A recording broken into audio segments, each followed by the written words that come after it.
შენ უფრო კარგი სცენარისტი ხარ თუ ChatGPT? ჩემი დაწერილი სცენარი დღემდე გადის ტელევიზიებში და ChatGPT-ის სცენარი არ ვიცი. ორივეს დაგისვამთ ახლა 7 შეკითხვას და ვნახავ რომელი უფრო კარგი სცენარისტია.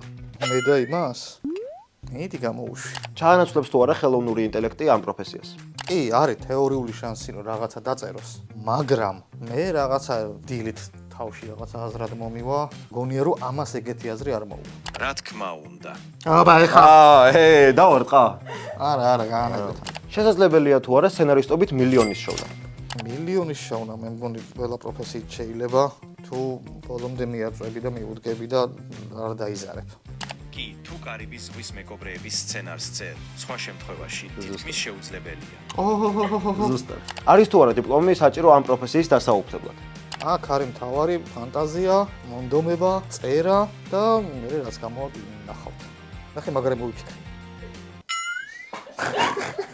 არა, დიპლომი აუცილებელი არ არის. თუმცა უნივერსიტეტი გეხმარება პროფესიული კავშირების დამყარებასა და დისციპლინის გამომუშავებაში. რისი სწავლაა შეუძლებელი წიგნებიდან სცენარისტობის შესახებ?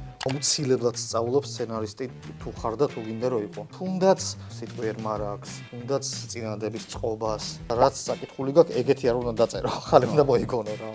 იმას თუ როგორ გადაურჩე შენს თავში ეჭვის შეტანას, როცა ფიქრობ, რომ ყველაფერი რაც დაწერე სისულელია. ამას მხოლოდ გამოცდილება გასწავლის. შესაძლებელია თუ არა შემთხვევით ძალიან წარმატებული გახდე? რა თქმა უნდა. კი შეიძლება შემთხვევით აფრინდე, მაგრამ თუ ფრთები არ გაქვს, მალეც ჩამოვარდები. ერთი ფრაზა, რომელიც მარტო სცენარისტებს გესმით. Outline. ეს სცენა მუშაობს, მაგრამ ვერ გეტყვი რატომ. გაუშვათ ChatGPT თუ მე გამეშათ.